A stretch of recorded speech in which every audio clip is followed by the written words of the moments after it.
Assalamualaikum warahmatullahi wabarakatuh. Perkenalkan, nama saya Rahma Sumiati. Saya dari Universitas Pancasakti Bekasi, Kampus D, dengan nomor NIM 187207005. Saya dari kelas konversi tahun ajaran 2020. Di sini saya akan membahas mengenai materi UTS dengan mata kuliah yang saya tempuh dan saya ambil, yaitu Teori Ekonomi Makro, yang berjudul mengenai bunga, inflasi, dan deflasi. Di sini saya akan memperkenalkan dosen pengampu saya, yaitu Bapak Sujana MPD, dan saya akan memulai presentasi kali ini. Sebelumnya adalah kita harus mengetahui pokok pembahasan kali ini, yang saya akan membahas mengenai yang pertama pembahasan bunga, yang kedua pembahasan inflasi, serta yang ketiga akan membahas mengenai pembahasan deflasi. Pertama adalah kita harus mengetahui pengertian dasar tingkat bunga. Dalam Kamus Besar Bahasa Indonesia KBBI, suku bunga adalah suku bunga atau tarif yang digunakan oleh bank atas pinjaman uang. Bunga sendiri adalah imbalan jasa atas pinjaman uang, yaitu imbalan jasa CIPA. Presentasi dari pokok utang yang dibayarkan sebagai imbal jasa dalam satu periode tertentu disebut suku bunga. Jika dikaitkan dengan materi atau pembahasan pokok yang akan kami bahas kali ini, jadinya tingkat bunga atau suku bunga interest rate adalah suatu konsep yang dikenalkan dengan imbalan hasil hingga jauh tempo. Nah, merupakan ukuran dari suku bunga sendiri yang paling akurat, yield to maturity. Artinya adalah apa yang dimaksud perekonomian ketika mereka menggunakan istilahnya suku bunga. Ini adalah teori tingkat bunga. Di sini teori tingkat bunga sendiri dibagi menjadi dua. Yang pertama ada teori klasik, serta yang kedua ada teori Keynes. Teori klasik sendiri merupakan fungsi tingkat bunga, maka makin tinggi tingkat bunganya, maka makin tinggi pula keinginan masyarakat untuk menyimpan dananya di bank. Nah, artinya pada tingkat bunga ini yang lebih tinggi, masyarakat akan terdorong untuk mengorbankan atau mengurangi pengeluarannya untuk berkonsumsi guna menambah tabungan. Nah, sedangkan bunga adalah harga dari penggunaan liable fund. Artinya, yang dapat diartikan sebagai dana yang tersedia untuk dipinjamkan atau dana investasinya. Maka dari itu, teori klasik ini adalah harga yang terjadi di pasar investasi juga merupakan tujuan dari tingkat bunga teori Keynes. Menurut Keynes sendiri, tingkat bunga merupakan suatu fenomena moneter, yang artinya tingkat bunga ditentukan oleh penawaran dan permintaan uang. Nah, uang mempengaruhi kegiatan ekonomi yang sepanjang uang ini mempengaruhi pada suku tingkat bunganya.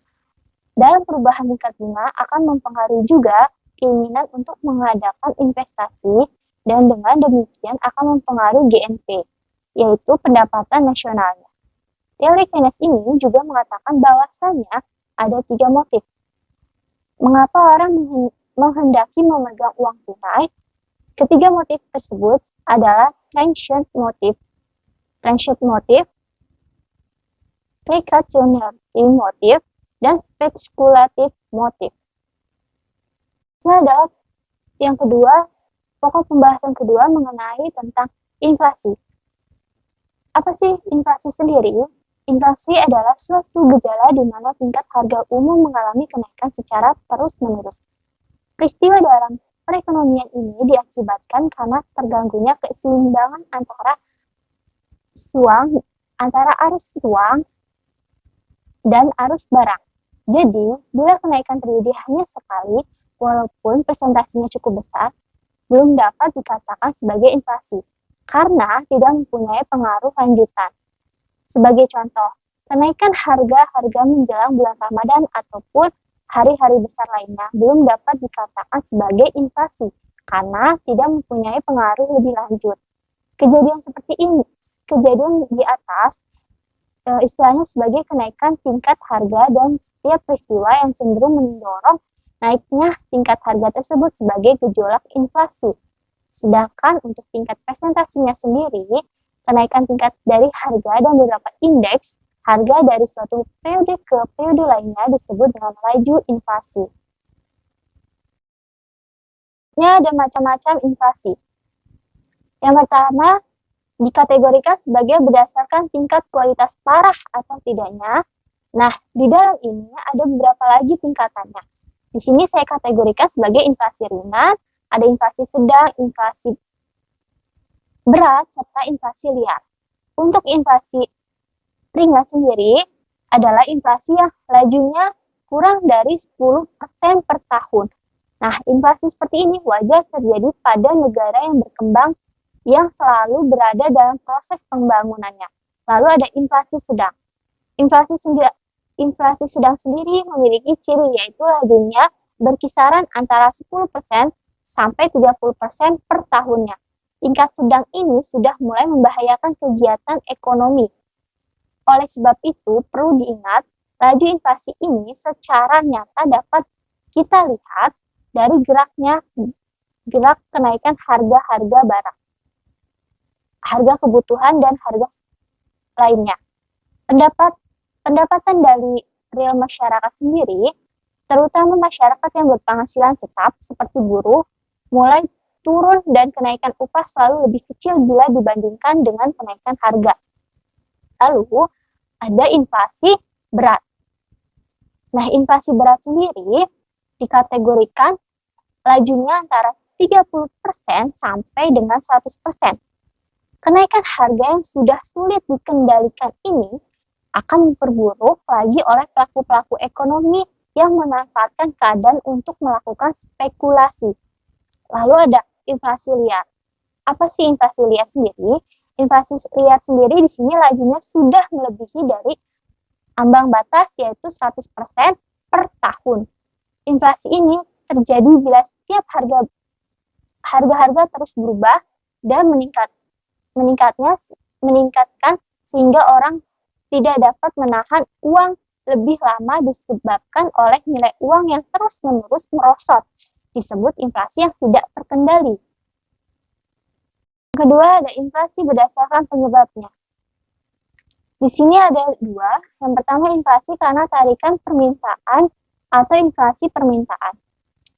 Inflasi ini merupakan inflasi yang disebabkan oleh besarnya permintaan masyarakat akan barang-barang permintaan dari total yang berlebihan. Biasanya dipicu oleh banjirnya likuiditas di pasar sehingga terjadinya permintaan yang tinggi dan memicu perubahan pada tingkatan harga, serta bertambahnya volume alat tukar atau likuiditas sendiri yang terkait dengan permintaan terhadap barang dan jasanya yang mengakibatkan bertambahnya permintaan terhadap faktor-faktor dengan hasil produksi tersebut. Nah, meningkatnya permintaan terhadap faktor produksi itu kemudian dapat menyebabkan harga faktor produksi yang meningkat. Lalu yang kedua, inflasi karena kenaikan biaya-biaya produksi atau cost push inflation. Di sini, inflasi sendiri terjadi karena adanya perubahan tingkat penawaran pada kelangkaan produksinya, termasuk juga pada kelangkaan distribusinya. Adanya ketidaklancaran dalam aliran distribusi ini atau berkurangnya produksi yang tersedia dari rata-rata pada permintaan normal dapat memicu kenaikan harga yang sesuai dengan berlakunya hukum permintaan penawaran sendiri. Namun, juga karena terbentuknya posisi nilai ekonominya yang baru saja terhadap produk tersebut akibat pola atau skala distribusi yang baru. Ketiga, ada dari macam-macam inflasi, kategori yang ketiga adalah inflasi berdasarkan asal inflasi dari segi asalnya, yang dapat dibedakan sebagai berikut. Yang pertama, ada inflasi yang berdasarkan dalam negeri. Di sini seperti defisit anggaran belanja negara yang terus-menerus. Dalam keadaan seperti ini biasanya pemerintah menginstruksikan Bank Indonesia mencetak uang baru dalam jumlah besar untuk memenuhi kebutuhan pemerintah. Karena itu, inflasi dari dalam negeri juga dapat disebabkan oleh adanya gagal panen dan sebagainya. Lalu ada inflasi yang berasal dari luar negeri, imported inflation, yang berarti timbulnya karena adanya inflasi dari luar negeri yang mengakibatkan naiknya barang-barang impor, biasanya dialami oleh negara-negara yang sedang berkembang, yang notabene sendiri sebagian besarnya usahanya produksinya mempergunakan bahan dan alat dari luar negeri yang dapat timbul karena adanya perdagangan internasional. Mengapa timbulnya inflasi sendiri? Oke, secara umum inflasi adalah sebagai berikut. Yang pertama, terjadinya jumlah uang yang beredar terlalu berlebihan sehingga melebihi keuntungannya. Yang kedua, tradisi masyarakat yang bersifat konsumtif sering mengimpor barang. Yang ketiga, terjadinya bencana alam. 4. Terjadinya defisit pada APBN. Yang kelima, terjadinya ekspansi kredit, suatu yang bisa dikatakan suatu usaha yang dilakukan untuk meningkatkan jumlah kreditnya dari pinjaman ke pihak bank. Terus yang keenam, terjadinya demo atau pemberontakan. Yang ketujuh, pengenaan pajak pada konsumen.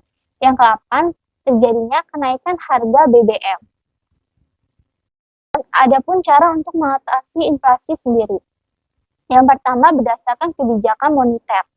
Nah, dalam kebijakan moneter ini, cara untuk mengatasi inflasinya adalah tindakan yang dilakukan oleh bank sentral untuk mempengaruhi uang yang beredar dari kredit. Kebijakan moneter ini dilakukan oleh pemerintah untuk mengatasi inflasi sebagai berikut: kebijakan diskonto, serta operasi pasar terbuka, perubahan cadangan minimum, pemberian kredit rating. Yang kedua, berdasarkan kebijakan fiskal. Apa sendiri dengan kebijakan fiskal? Fiskal ini adalah kebijakan yang menyangkut pengaturan pengeluaran pemerintah serta perpajakan yang secara langsung dapat mempengaruhi permintaan lokal dan mempengaruhi harganya. Contoh kebijakan ini yang pertama adalah mengurangi pengeluaran negara, menaikkan atau mengefektifkan pada pajak, lalu menekan pengeluaran pemerintah, mengadakan pinjaman pemerintah. Yang ketiga, ada kebijakan non-moneter. Nah, kebijakan non-moneter ini dapat melalui cara berikut. Yang pertama, kebijakan upah. Yang kedua, kebijakan yang berkaitan dengan hasil produksi. Yang ketiga, kebijakan untuk penentuan harga dan indeksinya. Inflasi terhadap perekonomian masyarakat. Yang pertama, dampaknya dari inflasi terhadap perekonomian secara umum. Mendorong penanam modal spekulatif. Ya, pemilik modal lebih cenderung menanamkan modalnya dalam bentuk tanah atau emas pada yang ditanamkan investasi yang produktif. Lalu yang kedua ada tingkat bunga meningkat. Jika tingkat bunga meningkat sendiri karena terjadinya inflasi, maka para pemilik modal akan cenderung menyimpan uangnya akibat investasi yang berkurang. Lalu yang ketiga ada adanya ketidakpastian keadaan ekonomi di masa yang akan datang. Keempat, adanya timbulnya masalah dalam neraca pembayaran. Hal tersebut diakibatkan oleh harga impor lebih murah daripada barang dalam negerinya. Sehingga akibatnya nilai ekspor sendiri lebih kecil dari nilai impor. Hal ini akan menyebabkan neraca pembayaran defisit serta nilai rupiah makin turun. Yang terakhir adanya daya beli masyarakat turun dikarenakan nilai mata uang turun. Dan yang kedua, dampak inflasi terhadap perekonomian secara khusus. Nah, secara khusus ini ada dampak inflasi terhadap pendapatan. Ya, jika misalnya terjadinya inflasi, maka akan berdampak pada pendapatan sendiri. Pendapatan yang dihasilkan pun akan menurun. Lalu yang kedua, ada dampak inflasi terhadap individu dan masyarakat. Yang ketiga, dampak inflasi terhadap produksi, maka akan berkurangnya suatu produksinya. Yang terakhir adanya dampak inflasi terhadap distribusi, maka akan berkurangnya pendistribusian suatu barang di suatu perusahaannya, maka akan terjadinya inflasi di tengah-tengah masyarakat. Selanjutnya ada pengaruh inflasi. Pengaruh inflasi sendiri bagi masyarakat yang memiliki pendapatan tetap, inflasi sangat merugikan. Contoh, seorang pensiunan pegawai negeri tahun 90, orang yang mengendalikan pendapatan berdasarkan keuntungannya, misalnya pengusaha. Pengusaha sendiri tidak dirugikan dengan adanya inflasi. Begitu juga halnya dengan pegawai yang bekerja di perusahaan dengan gaji mengikuti tingkat inflasi. Yang kedua, pengaruhnya menyebabkan orang enggan untuk menabung karena nilai mata uang semakin menurun. 3, bagi orang yang meminjam uang dari bank, debitur, inflasi menguntungkan karena pada saat pembayaran utang kepada kreditur, nilai uang lebih rendah dibandingkan pada saat meminjam. Sebaliknya, kreditur atau pihak yang meminjamkan uang akan mengalami kerugian karena nilai uang pengembaliannya lebih rendah jika dibandingkan pada saat peminjamannya. Yang terakhir, bagi produsen, inflasi dapat menguntungkan bila pendapatannya diperoleh lebih tinggi daripada kenaikan biaya produksinya. Bila terjadinya naiknya biaya produksi, hingga pada akhirnya merugikan produsen, maka produsen enggan untuk meneruskan produksinya. Pokok pembahasan mengenai deflasi. Sebelumnya, kita harus mengetahui dulu apa yang dimaksud dengan deflasi. Deflasi sendiri merupakan suatu proses atau periode di mana harga-harga secara umum jatuh dan nilai uangnya bertambah. Ini menurut Wikipedia. Nah, deflasi sendiri merupakan kebalikan dari inflasi. Jika inflasi terjadinya akibat jumlah uang yang beredar di masyarakat, maka deflasi sendiri terjadinya karena kurangnya jumlah uang yang beredar. Contoh, hal ini bisa terjadi dapat kita temui dalam kehidupan sehari-hari. Harga barang elektronik semakin hari semakin murah. Hal ini terjadi karena perkembangan teknologi yang beredar di masyarakat sendiri cepat, sehingga suplai barang-barang teknologi di pasaran semakin banyak. Nah, untuk jumlah uang yang beredar di masyarakat semakin sedikit, sehingga barang-barang teknologi di sini jatuh harganya. Atau deflasi bisa terjadi ketika permintaan barang dari masyarakat yang semakin turun menurun, dan permintaan uangnya dari masyarakat semakin meningkat. Jenis-jenis deflasi. Di sini berdasarkan proses terjadinya. Dibagi menjadi 2, deflasi strategis dan deflasi sirkulasi. Deflasi strategis sendiri terjadi karena penerapan kebijakan pengontrolan terhadap gejala konsumsi yang berlebihan.